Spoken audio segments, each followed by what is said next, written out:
Estamos a 3 minutos de las 9 de la mañana, vamos a abrir la charla de los viernes aquí en 100% Deporte, vamos a recibir a nuestro invitado, ya lo habíamos anunciado, está Diego Martín Dorta para charlar con nosotros. Diego, bienvenido, ¿Cómo anda todo? Muy bien, muchas gracias por la invitación, por acordarse de mí. Viste que ahora hay que hacer radio con cámara. Digo, usted está acostumbrado, ¿no? A la televisión, así que no. Acercate un pero poquito al micrófono. Obviamente al hacer radio y con esta modalidad es distinto. Todo cambia, el fútbol también cambia, ¿no? Y sí, ha cambiado. Mucho más intenso, mucha más preparación. El tema de estadística, bueno, un montón de cuestiones que lo han cambiado el fútbol, pero... Pero vos hubieras jugado en esta época también, ¿no? Porque viste que hay algunos jugadores que dicen, no, yo... Está el que era violento y dice, no me hubiera adaptado. Yo creo que sí, porque todo el mundo se adapta. O está el que era un poco, necesitaba más espacios y dice, yo con tan poco espacio se me hubiera complicado. Uno nunca sabe, ¿no? La verdad que no. Pero creo que por mis características, quizás adaptándome a los entrenamientos y con todas las facilidades que hoy hay, hubiese quizás andado. Pero bueno, eso es algo que no lo vamos a ver nunca. ¿Te costó encontrar el lugar en el fútbol, ¿no? En algún momento como que quedaste, dijiste, no, me hago a un lado del fútbol, tuviste emprendimientos familiares, y después retomaste, ¿no? ¿En qué momento?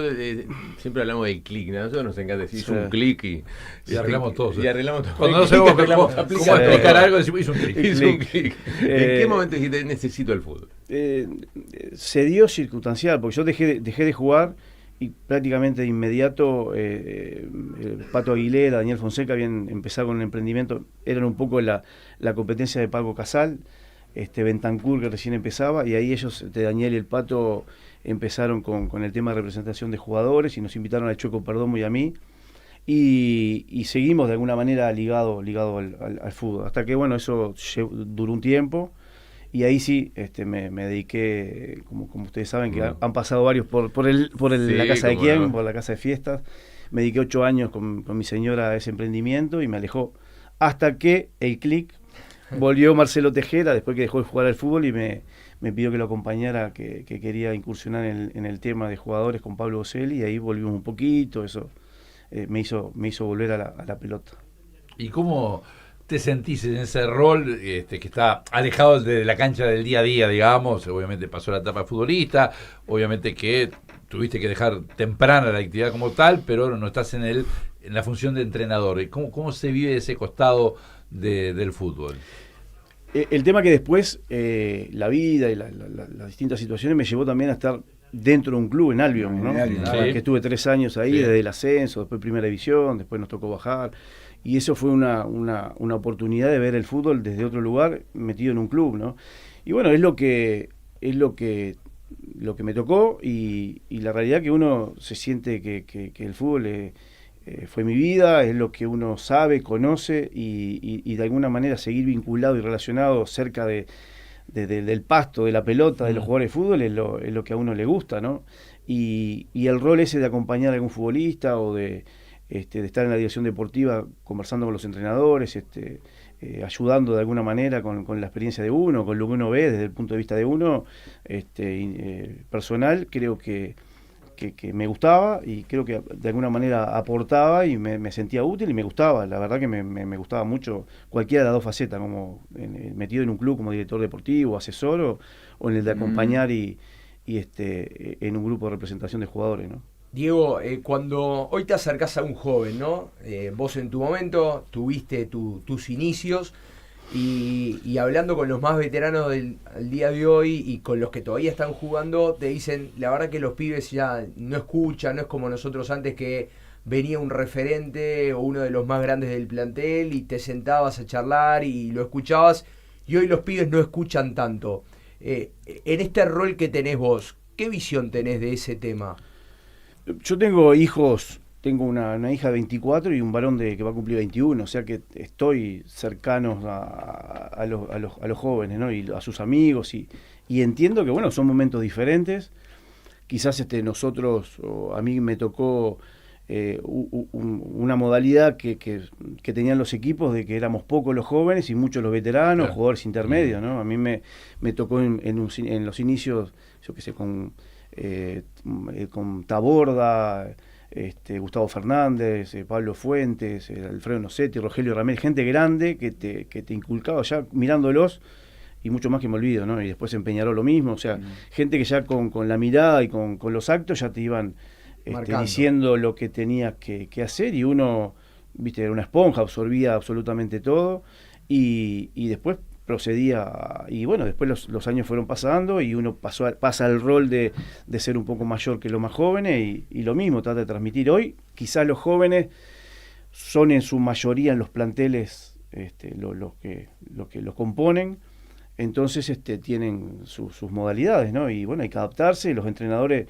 a mí me tocó, estando en el día a día en un club, viendo cómo los entrenadores buscan las fórmulas para llegar al jugador, ¿viste?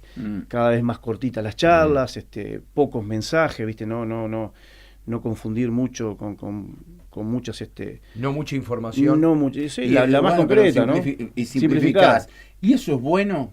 Lo que pasa es que el centro de atención se reduce. Lo que pasa, yo te entiendo, antes pero tenías un futbolista que estaba media hora prestando atención en una charla técnica, hoy el grado de atención no llega ni a 10 minutos. ¿Eso qué significa? ¿Que el jugador le presta menos atención al juego, tiene menos interés en el juego? Sí, lo vemos todos los días. Y, lo que pasa, y seguramente nosotros, pasa que vivíamos en la época al fútbol, no teníamos tanta información y tanta distracción. Entonces las charlas le prestábamos atención porque era hace rato, y después se terminaba y seguíamos hablando de fútbol.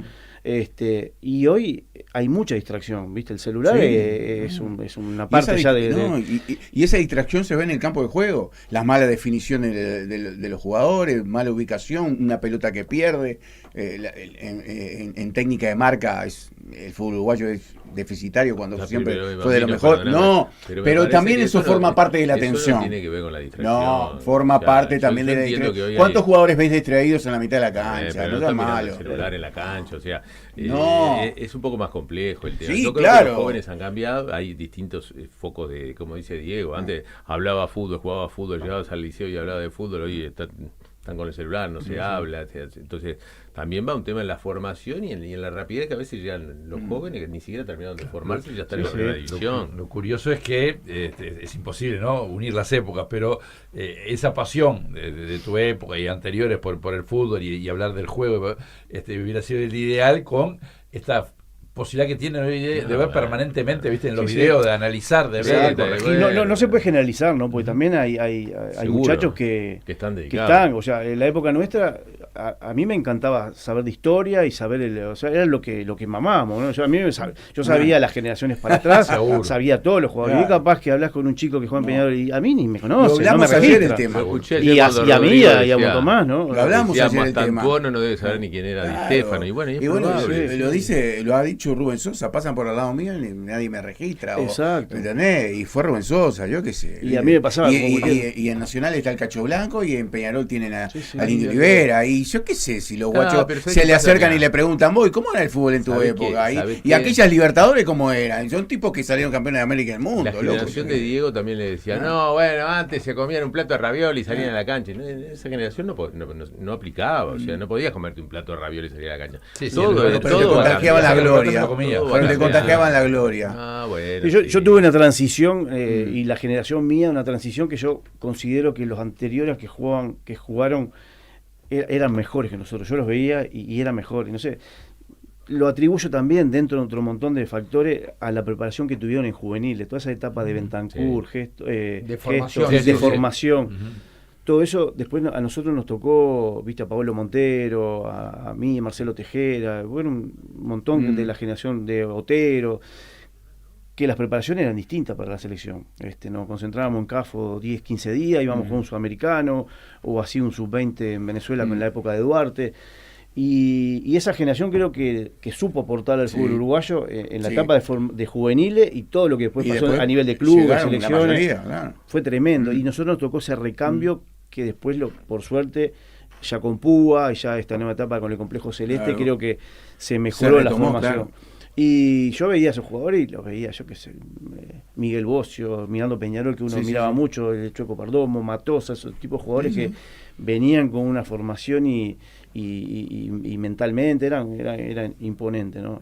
Así que bueno, los tiempos han cambiado y yo creo que Uruguay ha mejorado en esos aspectos, Y no, lo que decía, lo que pasa es que hay mucha información. Entonces, Seguro. los videoanalistas, vos terminás un entrenamiento y tenés ya el reporte del videoanalista y con muchos datos y los profes. Entonces, si vos le tirás todo eso al jugador, hay chicos que lo toman bien y otros que están obsesionados con los números, Claro, ¿viste? eso me dijo un jugador una vez. Yo trato de no tener muchos números porque la verdad que me obsesiona. Y bueno, pasa, ¿viste? Me Pasa abruman eso. un poco. Pero el entrenador puede decidir, a ver, jugó Jocas, a ver cuánto corrió Jocas, cuánto se desgastó, sí. cómo está para, por ejemplo, jugó contra Racing, lo pongo contra Boston, Sí, o sí, está sí. hecho pelota. No Pero- sé, pero hoy Hoy hay el que GPS en tiempo real no, te bueno, marca Pero Ah, cómo vamos, está el jugador. pero muchachos, vamos a otra cosa más simple. Hoy el alcance de la tecnología te da la posibilidad de ver fútbol de cualquier parte del mundo, de cualquier parte del mundo. ¿Y vos cuántos jóvenes pensás que se sientan en el muy televisor a ver un pocos, partido? muy pocos. No les gusta ver, porque además le preguntás, che, ¿ves algo de fútbol? No, a veces vino la Copa, Libertadores, te dice, Pero como contrapartida Sí, sí, sí. para Diego, que ocupó un rol de dirección deportiva, el escauteo, la elección de jugadores, un montón de cosas, los datos que hay hoy a nivel global son fantásticos. Sí, son fantásticos. A mí me tocó Achica mucho el margen de error. el margen de error, sí. Nosotros ahí habíamos conformado con Santiago Riani, un muchacho que hoy trabaja para Necaxa y es muy inteligente y le gusta todo ese tema, y se hizo un trabajo muy interesante. Y un caso viniendo a esto de los números, lo que es el trabajo en equipo que teníamos ahí en Albion con el nutricionista, José Neris. Sí. José Neris no jugaba en River, estaba prácticamente desaparecido, lo trajimos porque creíamos que tenía condiciones, y el físico que adoptó con la nutricionista, que había que modelar un poquito, bajar peso, meter músculo, y José Neris se transformó en otro jugador, y bueno, ahí resurgió nuevamente, que se puso ahí en primera plana. Martín Barrios también, otro jugador que estaba en Racing sí. sin jugar, correcto. y se hizo un trabajo físico, mental, y Después bueno, fue a Liverpool y rindió. y el Liverpool está en Racing argentino, y así otro montón de futbolistas que, siendo muy precisos, creo que el chico capta, ¿no?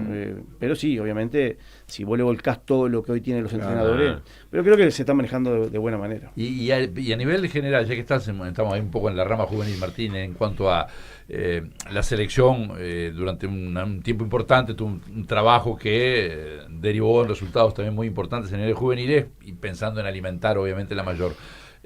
¿Cómo lo ves eso?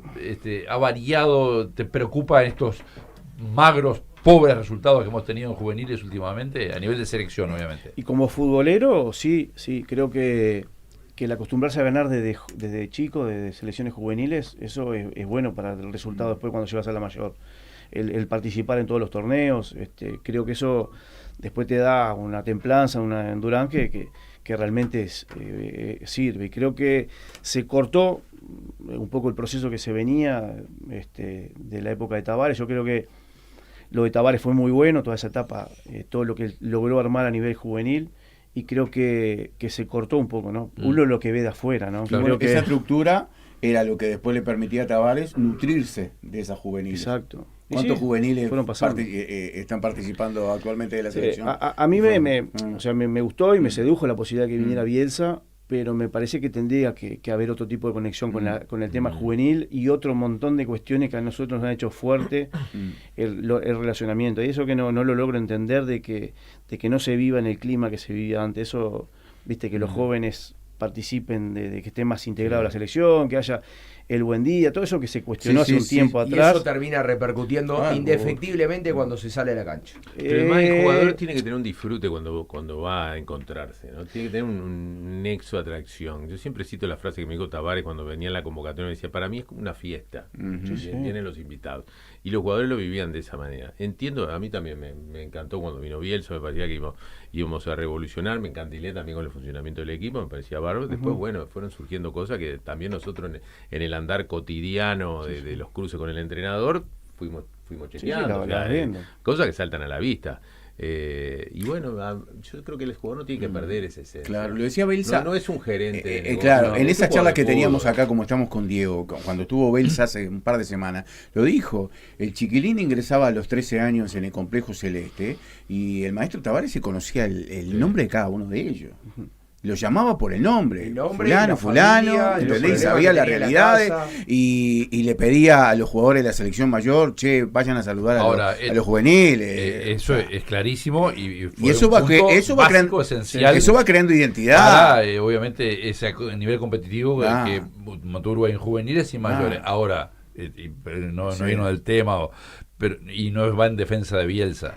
Eso es un tema de la AUF. Porque bueno, claro. no, Bielsa no dijo, no, yo voy a hacer Estamos un de proyecto acuerdo. juvenil. Él Se dijo, sabía. bueno, la mayor, la trajeron con eso. Sí, sí.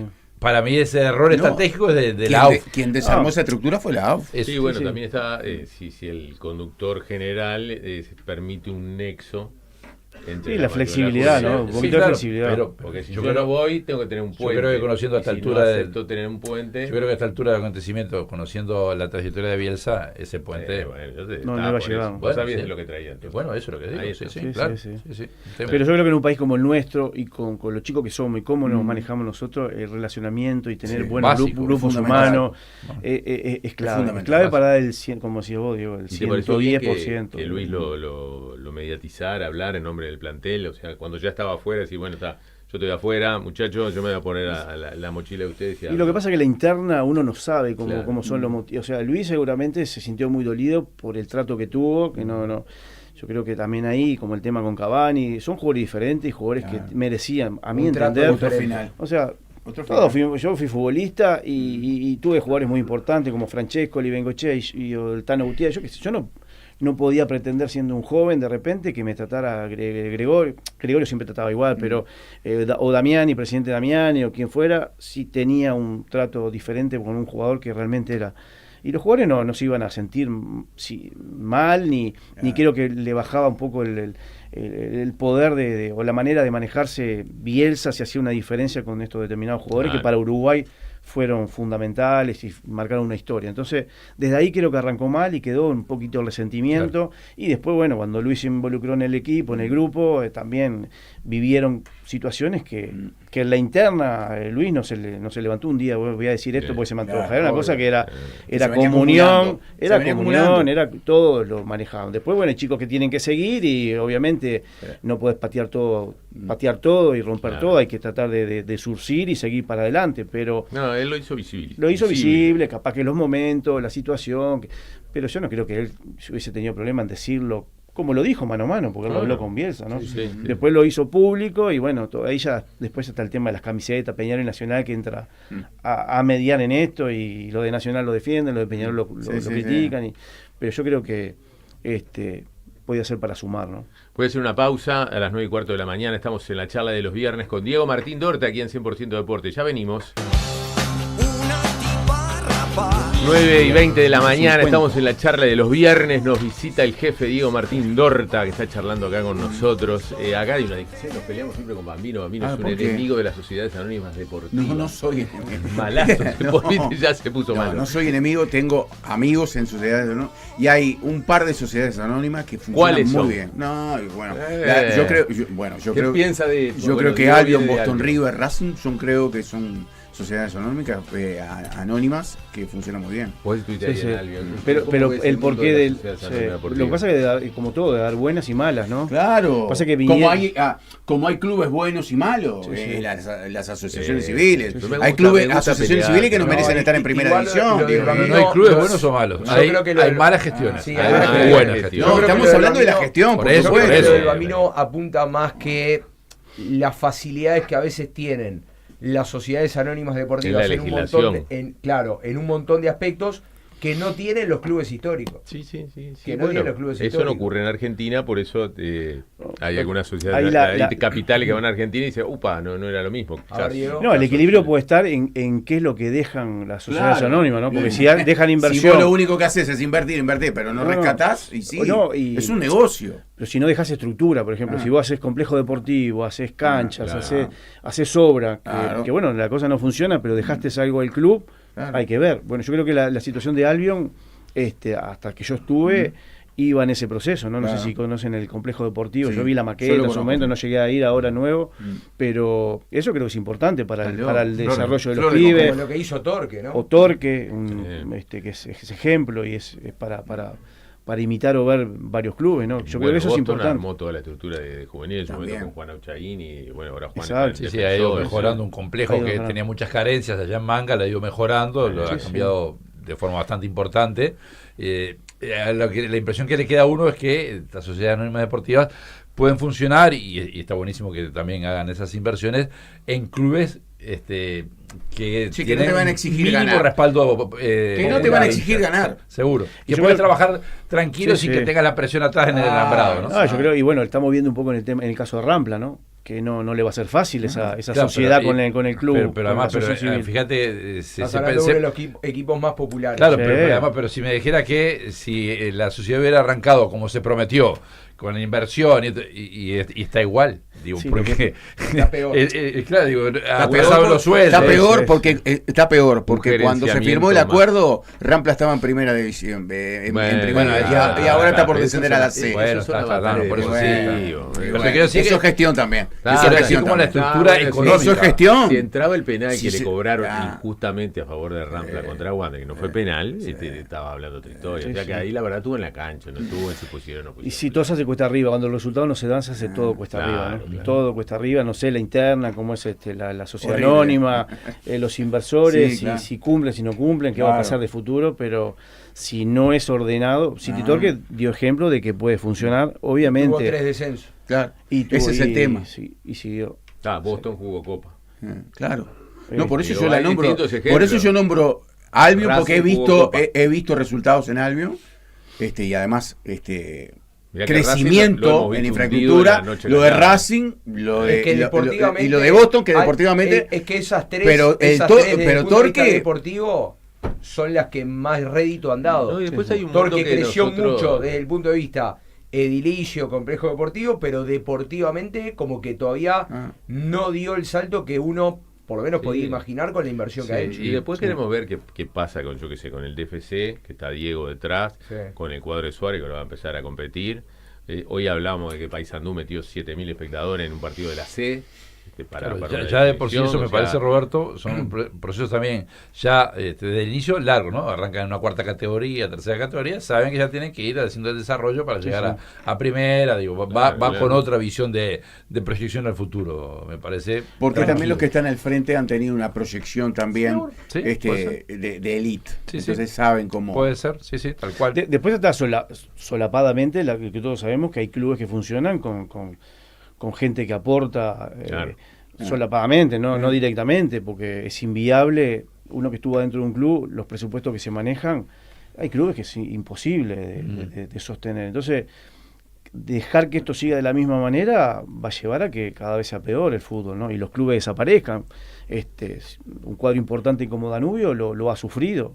Lo ha sufrido de Defensor lo está sufriendo. La realidad es que dos clubes modelos en modelos, su momento, y cuando se te corta la venta, con todo lo que ha vendido River, y también está padeciendo deportiva y económicamente. ¿Qué te gustaría hacer en el fútbol? Porque vos nunca te gustó ser técnico. No, técnico no. Y esto que estuvimos hablando, que me tocó, gusta? Me gusta, me gusta estar relacionado al fútbol.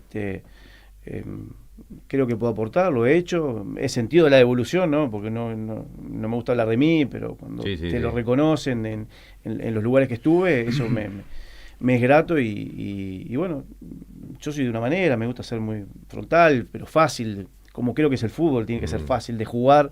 Lo difícil en el fútbol es hacerlo fácil, justamente, y bueno, un poco en la vida trato de ser lo mismo, ¿no? Dentro de tu función, Diego, ¿estás en la función de captación? Exactamente. No, hoy estoy solo, viendo qué oportunidades pueden surgir, haciendo alguna intermediación, gente amiga que me llama y se ha dado participar en alguna operación de algún jugador que te piden recomendaciones, y bueno, en eso estamos hoy en día. ¿Qué te quedó de aquel Peñarol que logró el quinqueño? Si vos tenés que dar un motivo para las nuevas generaciones, vos fíjate, en año 97 termina de ganar el quinqueño de Peñarol. ¿Qué le podés decir a las nuevas generaciones de Peñarol? Y a mí lo que ¿Qué pasa tenía es ese fue Peñarol que parte, logró? Sí, yo Sí, tuve- no fue parte de 95. todo el Casi quinquenio. 3 Lo tengo años. claro, lo tengo claro. No, y la salida de Diego tuvo. No, ya tuvo sé. su memoria. Sí, pero o sea, logré el sueño Claro. de poder salir. Mi sueño de niño era jugar en Peñarol, ser campeón, y a mí me tocó llegar en Peñarol que no nos fue bien. O sea Ah. que lo disfruté aún más porque tuve años que eran duros del club. Entonces a partir del año 93 que se da el quinquenio, el disfrute y el goce fue muy grande, ¿no? Y bueno, creo que con los años uno nota más lo importante que fue, quizás en el momento como todo, ¿no? Uno no logra tomar la dimensión de lo que significan las cosas, y hoy viendo que va a costar mucho, ¿no? Volver a lograr un hecho de esto, creo que es importante. Y eso fue en base al gran trabajo que hizo Gregorio junto a Damián y el grupo que se conformó, y bueno, después ir sobrellevando los momentos duros que siempre hay en un equipo grande, ¿no? Porque no todos son color de rosa, siempre hay algún tipo de problema, los rivales después siempre te quieren ganar, a pesar de que entiendo que siempre tiene que haber diferencia en este medio. Peñarol y Nacional debería tener diferencia con el resto. Es fútbol y las cosas se complican y son 11 contra 11, pero creo que había jugadores de jerarquía que se logró conformar un grupo así y llevar adelante esos años tan lindos, ¿no? Ese primer año del quinquenio, del 93, que ya está, como dijiste, ya estabas en el club, con un Nacional que había sido campeón, por ejemplo, el año anterior. Llega Gregorio Pérez, un momento en el campeonato uruguayo que era, para los más jóvenes, era 2 ruedas todos contra todos, suma de puntos, sin apertura y clausura. Fue el último campeonato uruguayo en ese sentido, en ese rubro así. Un momento del campeonato, Peñarol parecía que iba expreso, que iba a salir campeón faltando 5 fechas más o menos, eran 2 puntos por partido, pero un momento el equipo se pincha, empieza a caerse, se le viene encima Defensor, y medio sale y llega la última fecha con la necesidad de ganar o de que no ganara Defensor. El partido con Cerro, estadio repleto, Peñarol sale media hora después de la cancha que tenía que empezar el partido, 800.000 mascotas, salen a la cancha y creo que lleva perdiendo Defensor en el Francini, pero bueno, el partido estaba 0-0, 0-0, 0-0, vos haces el gol, te toca el gol. ¿Cómo lo recordás aquel gol, aquel desborde de Vidal? ¿Qué te genera hoy, a tantos años, aquel gol? Y bueno, una alegría inmensa, ¿no? Recuerdo que sí, nos vino un poco el susto en los últimos partidos y bueno, las cosas no salían, se nos complicaba y parecía que toda esa presión que había después de 7 años que Peñarol no salía campeón, había algo que siempre jugaba en contra, claro, ¿no? Y bueno, se pudo llegar a ese partido final con la diferencia que empatando, bueno, había teníamos alguna cuestión en favor, creo, ahora no recuerdo exactamente. Sí, lo que pasa es que Danubio le gana a Defensor y el empate ya era suficiente. Y bueno, y hacer un gol con la camiseta de Peñarol era el sueño de niño, de pibe, como bien lo dije anteriormente, así que recuerdo que ¿Cómo estaba ese estadio, ¿no? El estadio era un estadio de clásico, aridero, digamos, ¿no? Sí, Porque estaba repleto. Gregorio me pedía a Gregorio que pisara el área, que llegara, así que bueno, vino el desborde del Pollo Vidal, que la sacó al medio, y bueno, con la punta del pie, porque casi se me iba, le pude pegar para hacer el gol, y bueno, ahí ya teníamos la tranquilidad de que, a pesar de que al final nos empataron, alcanzaba para salir campeón, así que un orgullo haber sido parte de ese primer año y colaborar con ese gol, así que lindo momento. Esa circunstancia que dijiste cuando de repente viste hay una ansiedad en un equipo grande que tiene que ser campeón, hacía mucho, como señalaste, 7 años que no era campeón uruguayo y las cosas después empiezan a enderezar. Hay un aire que cambia en el ambiente, es decir, que empieza a generarse esa preocupación de no saber cuál será el destino en ese campeonato. Y ahí pesan mucho los jugadores grandes, los jugadores referentes, ¿no? A veces los jóvenes, por la ansiedad y las ganas de jugar, y un poco entra en el desorden y bueno, a tomar decisiones apresuradas, y fue lo que nos pasó en ese momento, ¿no? Los equipos también siempre contra el equipo grande van con todo, como es lógico, y bueno, donde vos flaqueás un poco, te descansás y no estás al 100%, la pagás, ¿no? Claro. Y en esos momentos de tanta presión como había, cualquier error en una camiseta, en un equipo grande, se siente, ¿no? Y bueno, fue lo que pasó un poquito hasta que se logró enderezar, paso a paso. Gregorio, como bien decía, viste, que un técnico, Gregorio, que hablaba lo justo y necesario, y las indicaciones eran bien precisas para cada uno, se logró enderezar un poco la situación y apuntalado por los Ser jugadores injusto, grandes. Ser fue- injusto en aquel momento con Gregorio porque se decía que solo jugaba el pelotazo. ¿Te acuerdas? Sí, sí. Todo el mundo decía, y no tenía muchas variantes. Quizás en esa primera etapa Sí. no Pelota quieta tanto. Sí, no, No, pero no, también, pero era- también era el pelotazo del fondo. Pero en esa primera etapa creo que nosotros en esa época jugábamos en el mediocampo, yo jugaba más de 8, Perdomo de 5, Bengochea de 10, Otero, Darío Silva y Cedrés. O sea, ahí se apostaba también al Claro, juego corto. y Después lógico. capaz que cuando vino Lucho Romero, pero más que Darío Silva. no era un pelotazo cerrar los ojos. No era un ahí está, No, no, era, pelotazo. era con un determinado Y fin, eso, ¿no? Tenía y un velocidad, lo que pasa es que tenía y un velocidad pelotazo arriba. que se practicaba durante la semana. Exacto. o sea, Iba a Luis Romero que Claro. ganaba el 99% Claro. y después había toda una Exacto. estrategia de claro. determinados jugadores que iban a la segunda Tal pelota, cual. el equipo salía cuando no se podía circular la pelota, ¿no? Lógico. Pero Sí, la claro. idea era circular la pelota. Y el envío largo además estaba básicamente en un jugador que le pegaba muy bien como Bengochea, por Exacto. ejemplo. Después, si digo, ¿no? vos tenés en un fútbol que se define y se definía en ese momento, y hoy en día lo mismo, cuántos goles son de pelota quieta y tenés un especialista que Tal te loco. ponía la pelota. Sí, sí. Nosotros me acuerdo O de en la la pelota cabeza quieta. del goleador o en la red. Chao. Nosotros teníamos jugada de pelota quieta de los costados, Ah. que cada uno se paraba en el vértice del área grande y tenía una posición donde ir. Y la pelota, Pablo le iba a poner que uno se la iba a encontrar. O sea, no había que ser un gran cabeceador para era ponerle la cabeza que te iba a pegar y ¿cuántos goles hizo Peñarol de esa manera? Hablando de grandes jugadores y eso, y yo antes debutaste siendo un chiquilín en el primero de Central, y llegó Silas un día al Parque Palermo. También para los más jóvenes, ¿no? Futbolista de la selección brasileña, había jugado el año anterior, había estado en la selección en el Mundial, mejor dicho, en el mismo año. Fue una sorpresa, 4 partidos creo que estuvo, una cosa así. 4. ¿Y qué era para estar ahí al lado de Y un fue una jugador así? sorpresa, pero nosotros éramos todos jovencitos en Central, pero Central tenía esa modalidad, ¿no? Seguro. Había un arreglo de Juan Figer, un Claro, representante claro.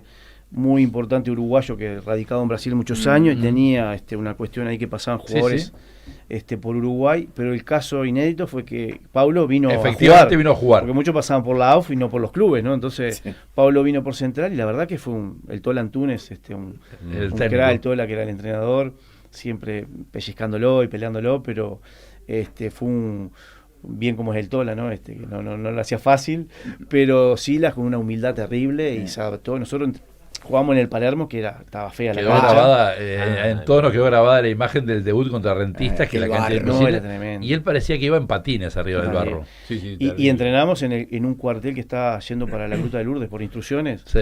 yendo para la gruta Sí, por instrucciones, sí. mano izquierda, no sé, estaba espantoso también. Horrible. Y entrenaba, y igualmente yo creo que en esos 4 partidos él pudo demostrar lo que calidad. jugaba, la calidad. Mm. O sea, capaz que si jugaba un Sí. torneo entero ya se le iba a complicar, porque acá también somos especialistas Sí, en le iban a contrarrestar, dar. y Sí. iba a ser complicado. Pero Sí. en esos 4 partidos Pero un no jugador había de una capacidad. una técnica, un golpe de pelota, una capacidad individual, una potencia, una explosión en el primer cambio de ritmo cuando salía de la marca, que era Claro. marcaba que tenía una jerarquía, un jugador distinto. Y la verdad que fue un privilegio y muy humilde, ¿no? La verdad que después con el tiempo seguimos una relación y después con los años fue a jugar a San Lorenzo y la rompió Sí, fue toda, campeón fue en San ídolo en Lorenzo. San Lorenzo, o sea, un jugador que dejó una huella, ¿no? Y Sí, sí. una anécdota linda esa. Sin Me duda. acuerdo que a mí en el día habían repartido los equipos, ¿no?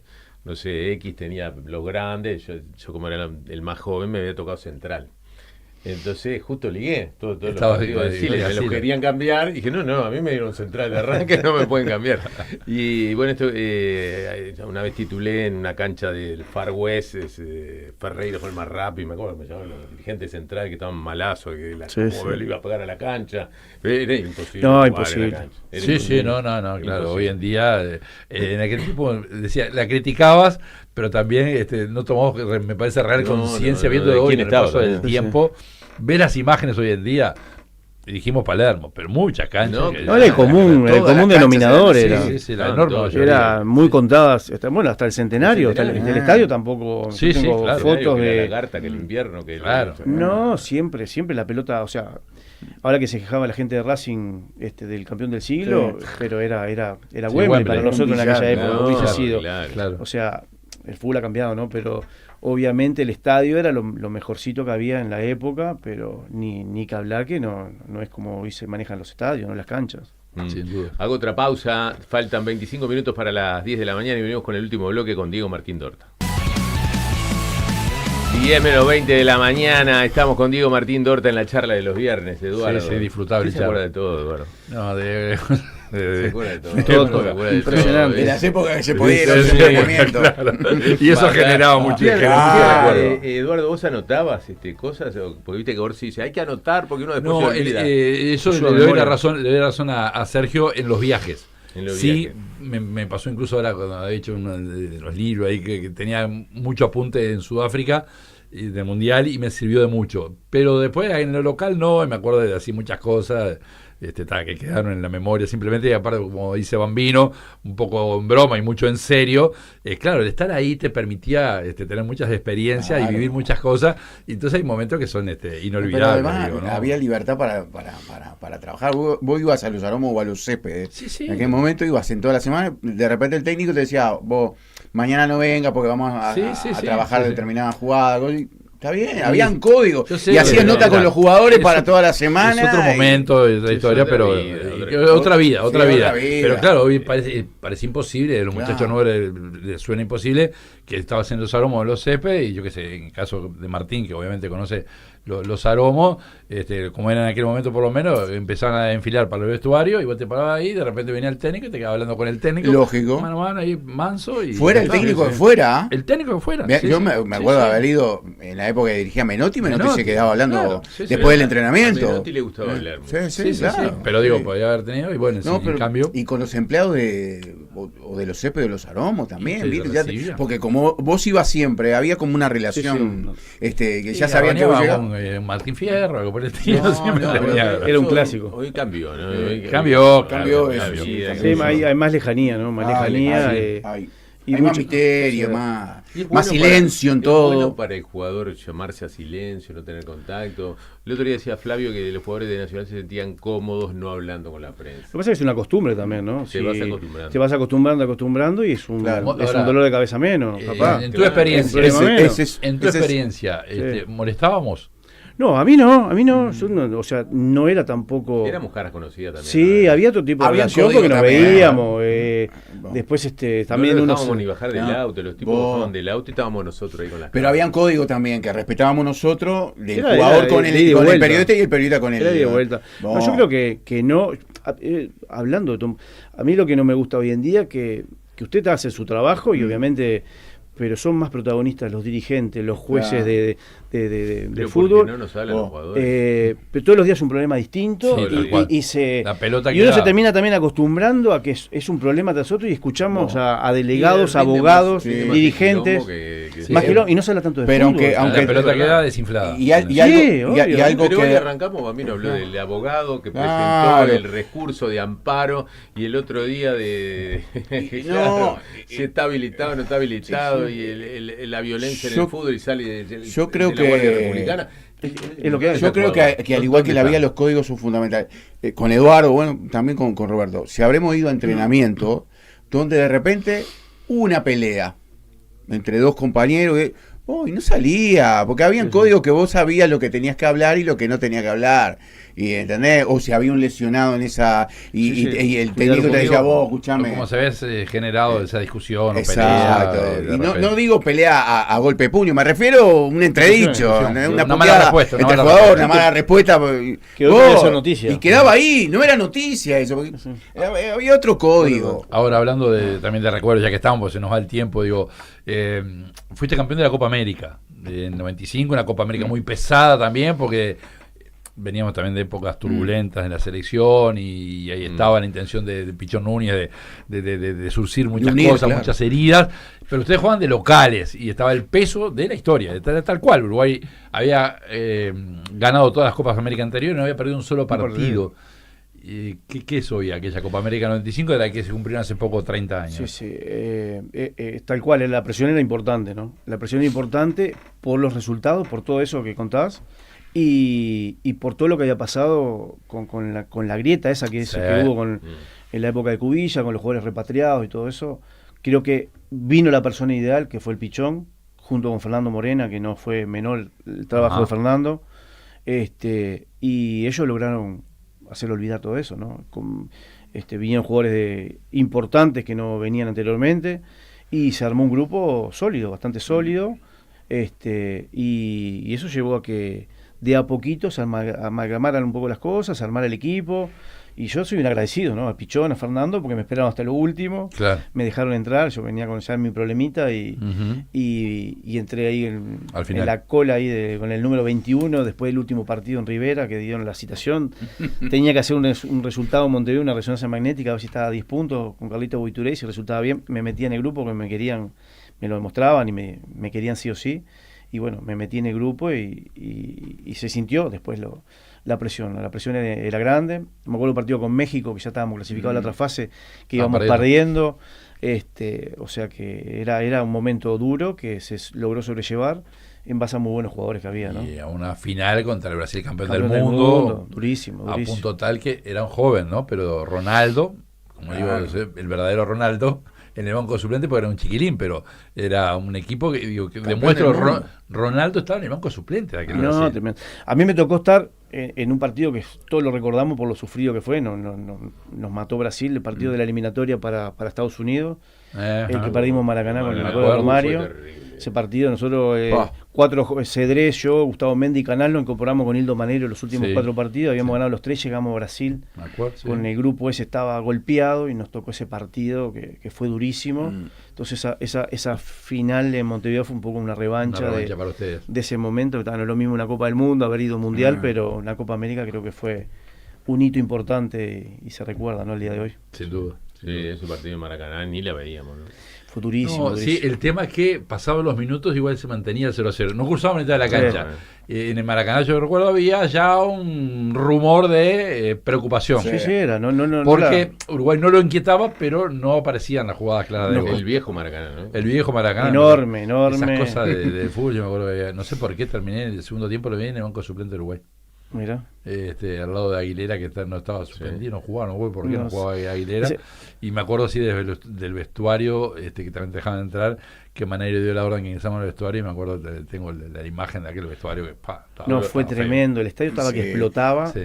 Que explotaba, me acuerdo, no te sentías, viste, de a un metro no te podías, había una tensión grande en Brasil. Me acuerdo que ese día después volvía Romario, ese partido entraron de la mano para mostrar la unión que tenían ellos, y mirá que nosotros notamos la tensión y la presión que tenían. Se destrabó con el primer gol, ¿no? La macana que justo volvió Romario. Volvió Romario, ¿no? Jugador distinto, una cosa, un infierno. Pero tenían un equipazo, Jorginho y Branco Dunga, Mauro Silva, Raí, un equipazo, de Beto y Romario. Al año siguiente campeón del mundo. Un equipazo, no, tal cual. Bueno, fue un gustazo tener a Diego acá con nosotros, Macana que se nos fue rápido.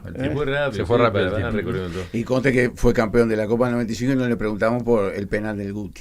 ¿Cómo lo vivió? Es la pregunta. Te agarraste la cabeza cuando... No, pero lo que pasa es que el Guti y el Pichón le daban tanta confianza que...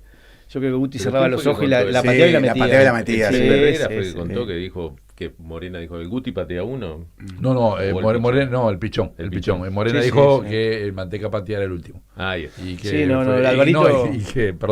Y el cuento es que dijo, patea uno el Guti, y que Morena dijo, ¿te parece? Ahí está. Sí, pero ve cómo hablamos en el Bambino. Sí, la confianza era... Pichón le había dado la confianza y el flaco, la verdad que la aprovechó porque jugó una copa muy destacada, cumplió su función. Fue tranquilo con la pachorra. Lo que son los momentos, ¿no? Porque de repente, condiciones técnicas, capaz que un partido común y corriente, ¿viste? Y penales, no lo hace. Pero el tipo fue convencido, lo que es el estado mental también. Claro, eso. Tal cual. Bueno, Diego, no digo para hablar también, Diego fue campeón con Independiente a nivel internacional, siguiendo la tradición de uruguayos campeones con el equipo rojo de Avellaneda. Exacto. Diego, gracias. Gracias a ustedes por el recuerdo y grato verlos y verlos bien. Vamos arriba. También para nosotros. Fuerte abrazo. ¿Tenés algún chivo para meter? No, por el momento. Estuvo Diego Martín Dorta con nosotros.